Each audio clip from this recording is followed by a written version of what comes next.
কি ভাই ভালো আছেন নি? ভালো আছেন তো? প্রবাস আইছেন, দেশের মানুষ মনে করে অনেক টাকা ইনকাম করতেছে, কিন্তু তারা তো জানে না যে আপনি এখানে কত কষ্টে আছেন।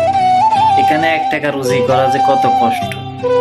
50 ডিগ্রি তাপমাত্রার উপরে এখানে আপনার কাজ করতে হয়, তারপরে নিজের রান্না নিজেরে করতে হয়, নিজের খানা নিজেরে খাইতে হয়, নিজের খানা নিজেকে তৈয়ার করতে হয়, তৈয়ার করে আনতে হয়। একটা রুমে গেছি করে, ছোট একটা রুমে, যে রুমে 2 জন বা 1 জন থাকার রুম, সে রুমে 10 জন থাকেন কষ্ট করে। তবু পরিবারের মানুষ বুঝে না যে আপনি এখানে কেমন আছেন। তাদের দরকার শুধু টাকা।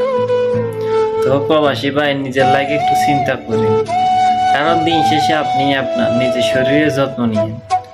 কারণ এই পৃথিবীতে কেউ কারো নয়। আপনি যদি পড়ে যান বা অসুস্থ হয়ে যান, কেউ আপনার দেখবো না, কেউ আপনার আপন হইব না। এটাই হলো